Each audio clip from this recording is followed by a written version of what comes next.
There's something strangely sad about Sanji. Not dramatic sadness, not the kind that announces itself loudly. Something quieter than that. The kind that hides behind elegance, humor, and cigarette smoke drifting into the night.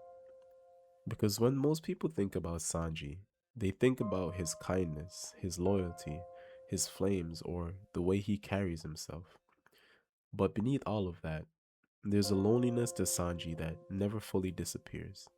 And the strangest part is this: he works incredibly hard to make sure nobody notices.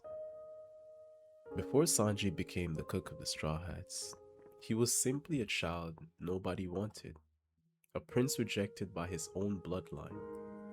And Judge didn't see Sanji as a son, 鉄仮面の he 鍵 saw は him そ as a のまま持っ failure, ていけ。 someone weak, emotional, human. And that's the cruel irony of Sanji's childhood. The one child capable of compassion was treated like defective machinery, while the emotionless children were considered perfect. Oda was absolutely saying something there, because in One Piece, humanity is constantly mistaken for weakness by powerful people. There's also something deeply painful about the way Sanji reacts to his family, even years later. He barely fights back emotionally, almost like a part of him still believes their cruelty. And that's what childhood humiliation does to people. Even after escaping, even after growing stronger, even after finding people who love you, part of the wound stays alive, quietly. See, most Straw Hats chase dreams. Sanji feeds people. And I don't think that's accidental, because after starving beside Zeph, food stopped being ordinary to him. It became survival, mercy, and love. That experience permanently changed the way Sanji sees people, which is why he feeds anyone, be it friends, enemies, or even strangers. Hunger erases status in Sanji's eyes, because suffering once erased his own. There's also something very interesting too.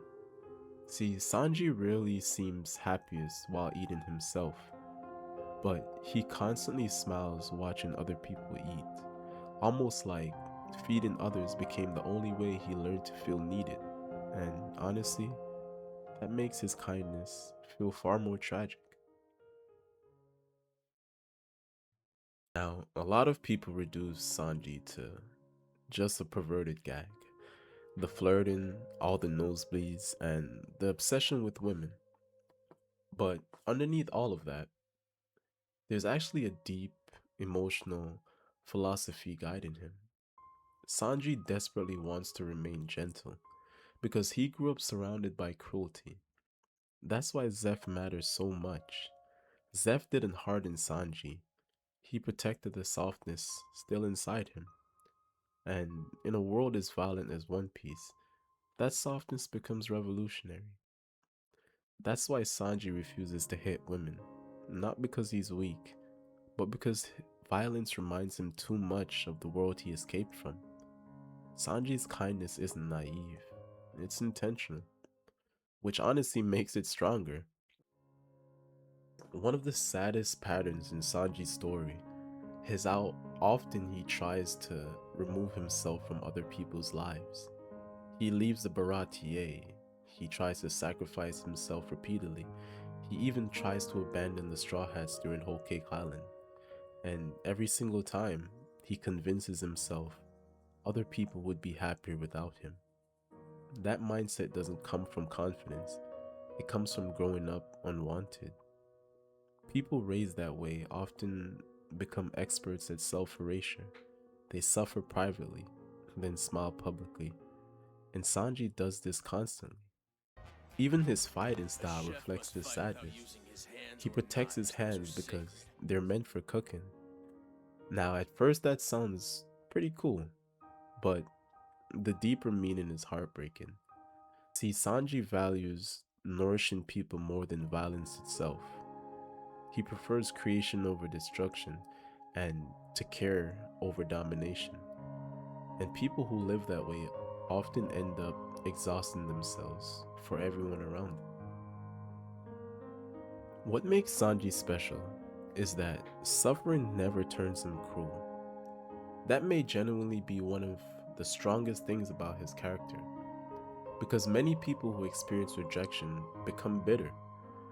Sanji becomes kinder instead.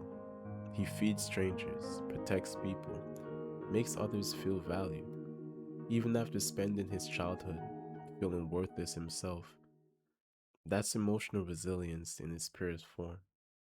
I think melancholy is the perfect word for Sanji, because melancholy isn't explosive sadness, it lingers. In the way someone smiles, or the way they avoid burdening others, the way silence follows them when nobody is looking. And Sanji carries that feeling everywhere. Even his cigarettes feel symbolic sometimes. Tiny moments of stillness between emotional storms. See, what makes Sanji so compelling is that he never feels larger than life, despite all his strength. He feels painfully human, like someone constantly trying to remain emotionally alive in a world that tried to strip that humanity away from him. And honestly, that may be harder than becoming powerful. Maybe that's the real tragedy of Sanji. Not that he's suffering, but that he became so good at hiding suffering behind his charm, the elegance, his loyalty to the Straw Hats, behind the fire, until eventually people stopped noticing the sadness underneath.